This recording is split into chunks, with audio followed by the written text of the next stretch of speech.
I have weaseled my way back into the top 10k. I may need to pop on the top 10k shades. Thanks to a mediocre use of the triple captaincy chip. Let's see how I did in game week 26, how I'm lining up for game week 27. Make sure you like and subscribe, and let's get right into the video. So I'm recording right after the Arsenal game. Let's talk about how this, wait, one second. Let's talk about how this went in game week 26. My triple captain got 7 points. Just for the record, that is his lowest back-to-back score all season. Before this double game week, his lowest back-to-back score between games was 8. Okay, he never got lower. Add up any 2 games back-to-back, he never scored less than 8. As soon as we all triple captain him, he gets 7. His lowest back-to-back score between games all season. You just couldn't write that script, you know, it's a 7-pointer, you know, it's not a 4-pointer, so we can't complain too much. He got an assist that he did deserve. Very unlucky not to keep a clean sheet, but that's just how FPL goes. At the end of the day, it's the difference between a red arrow and a green arrow. It's the difference between being outside the top 10k and being inside the top 10k. So I get to wear these bad boys at least. I've got something to shout about. Now guys, when I say I'm top 10k, I am just about scraping it by the skin of my teeth. So I'm not going to celebrate too early. Well, clearly I have already. Hopefully game week 27 also brings me another green arrow. Anyway, let's talk about how this team got on. Verbruggen, absolute stinker as always, leading me on, making me think he's going to keep a clean sheet, and he never does keep a clean sheet. The Arsenal defence failed. In fact, I'm so mad I've got to take these off, you know. They don't have the right, okay? They haven't given me the right to wear these because they've stunk it up. Timber, blank after blank, despite being the defender first for XG and, you know, expected goal involvements in general all season. He has let me down with 2 blanks. Gabriel, my triple captain, like I said already, his lowest back-to-back score all season was 8, and he decided to get a 7-pointer as soon as he was my triple captain. Very upset, but at least he got the assist. Chalobah hitting DEFCONs for the 7th game in a row, got me a few points, but I would have liked the clean sheet. Cole Palmer, 12-pointer, got a penalty again for me, so I can't complain too much, but he did miss a wide-open goal in stoppage time, which has left me hurting because my green arrow could have been even bigger, but beggars can't be choosers. I've been quite lucky with the amount of penalties he's been getting anyway. Declan Rice on a 13-pointer. That's great. The issue is everyone else owns him. I had Declan Rice for 4 weeks prior to this game week, even longer, and he was doing absolutely nothing. Bruno and Wirtz blank, but that happened over a week ago. I'm over it now. I don't care. As for my forwards, Creepy Jr. gets subbed on to block a Vandenberg 6-pointer. At the end of the day, I was never going to start Vandenberg against Arsenal anyway, so I can't complain.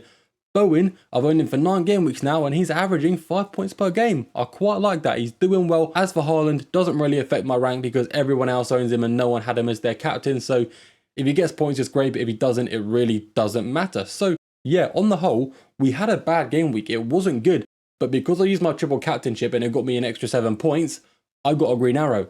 If I didn't use the triple captain chip, it would be a fairly, you know, it would be a medium-sized red arrow. It wouldn't be great, but thanks to that chip, I can at least, you know, flex my green arrow for now. As for my team going into game week 27, I have no plans whatsoever to make any transfers. I want to roll 3 transfers into game week 28, and I'll talk more about the transfers I'm going to make in game week 28 later in the video. I do have a slight benching headache. That is if Haaland is actually fit to play. If he's not, then it makes my life a bit easier. I'm choosing between Vandenberg, who's home to Brighton, and Creepy Jr., who's away to West Ham. Now, Vandenberg, his minutes aren't super reliable, but he's playing against the worst attack in the league right now. They've scored 2 goals in their last 5 games. Brighton look terrible, and Brentford look fairly strong defensively. So if Vandenberg starts, he's going to be fairly reliable for points, and he's also good for DEFCONs, whereas Creepy Jr. is playing against a team who sits 2nd for expected goals conceded this season. A fairly poor defence, but he is quite wasteful. He only played, 30 minutes last game week? He rarely plays above 70 minutes, and sometimes his shooting is great, sometimes it's terrible, so he's not super reliable. I'm kind of choosing between the best of a bad bunch. I think I'm going to start Vandenberg because if he doesn't start, he probably won't get subbed on, meaning Creepy Jr. can just come off my bench. Whereas if I start Creepy Jr. and he blanks, you know, comes on for a 30-minute sub and does nothing, whereas Vandenberg does start and sits on my bench with a 6-pointer, I'm going to be upset. So right now, I plan on playing the 4-4-2 with Creepy Jr. on my bench, but you never know, that could change. We will see. As for the rest of the defence, double Arsenal defence is fairly obvious. Everybody owns it, so there's not much to shout about here. If they do well, doesn't affect me much. If they do poorly, doesn't affect me much either way. We have Chalobah, who's playing home to Burnley. The last 3 games, he's had 3 very easy fixtures and failed to keep me a clean sheet. Hopefully he ends that run playing against what is by far the worst team in the Premier League. He, to be fair to him, has got defcons in the last 7 game weeks, so that's almost pretty much locked. If he doesn't get defcons, he better get a clean sheet or I'm going to be having words. Verbrugen, or should I say Verpugen, emphasis on the poo because the guy is utter trash at the moment. Not only does he not keep clean sheets, he makes you think he's going to keep a clean sheet. He edges you on until the last minute of the game, then concedes. He thinks it's funny. He's laughing at me and I don't appreciate it, but I don't have the time or transfers to be making a goalkeeper transfer, so he is staying here in my team. That is the defence. I like it. As long as Vandenberg starts, I like it. Going into the midfield, Palmer is my captain, and for me, that's a no-brainer. I mean, fair enough, he's been getting carried by penalties recently, but his open play expected goals are quite high, and his expected assists across the last 4 games aren't too bad either. And while he's playing home to the worst team in the league, I fancy him, you know. Not to mention, Burnley are first for penalties conceded. They're awful in every aspect of the game, and I believe Palmer is my key differential to getting me a big green arrow this game week. As long as he doesn't miss a 0.91 XG chance again, I will be fine. We have Bruno, who almost everyone owns. Very similar to double Arsenal defence. If he does well, it's great, but if he doesn't, it's not the end of the world because everybody has him. And fair enough to everyone else, it took them a while to catch up. I had him in game week 1 because I'm a genius. But everyone else has caught up with me now. They're on the same wavelength, so fair play to them. The same for Declan Rice, by the way. He was blanking in my team for 4 game weeks, and all those 4 game weeks I was preaching him as one of the best midfielders to buy. And the moment everyone brings him in is when he gets defcons, assists, everything. It's kind of annoying, but hey ho, that's what I get for giving out great advice. So yeah, Rice in my team, once again, good if he does well, but if he doesn't, it's really not the end of the world. To finish off my midfield, we have a player who not many people own. I think they will soon because Liverpool's fixture run is way too good to ignore. I brought Wirtz in last game week, he blanked. Fair enough, he was away to Sunderland, it's not the easiest, but I was kind of hoping for more. In terms of expected goal involvements across the last 4 to 6 game weeks, he's looking very strong and he's on good form. That Liverpool fixture run looks ridiculous as well. Playing away to Forest is a grey fixture, it's not amazing, but they recently sacked their manager, so they're not going to be too secure at the back. And the games that follow that are just ridiculous. So owning Wirtz as a differential, I'm very happy with. But I do feel like he won't be a differential for long. I feel like more and more people are going to buy in on Wirtz very soon. Now, in the front 2, we have Haaland here. As far as we know with Haaland, we don't know. That's the conclusion. There will be a press conference on Friday and hopefully we will find out more. We probably will, but Pep can sometimes be quite cryptic. Either way, I wouldn't bench Haaland unless he's guaranteed to be out. If I were you, I'd keep him in your starting 11s just in case. Even if he plays only 10 minutes, he could still bag a goal. Unless your bench options are super strong, then maybe you could consider benching Haaland.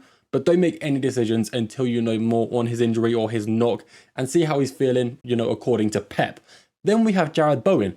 I like Jared Bowen. He's playing home to an average defence and he's been on good form recently. In terms of forwards in the last 9 game weeks, since I've owned him, he's the 3rd highest scorer.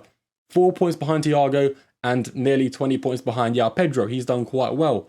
I was strongly debating bringing in Thiago this week. In fact, I'm definitely going to bring him in next game week because the Brentford fixture run is ridiculous. It's going to be scary to go without him because he plays home to Brighton and like I said, they're on some bad form.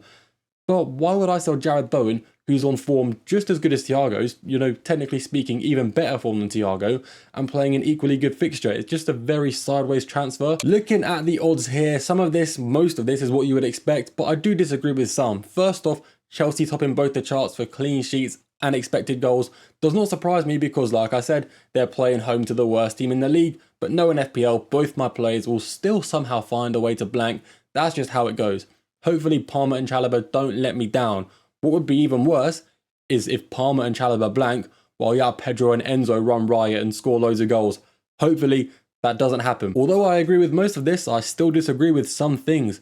For example, Brighton has scored 2 goals in the last 5 games. I've mentioned that already. I think Brentford's clean sheet odds are actually a little higher. They're playing fairly strong defensively. They're off the back of a dominant performance against Arsenal. And Brighton just can't attack at the moment. They've got no goal scorers. So I think the Brentford clean sheet odds should actually be a little higher, you know.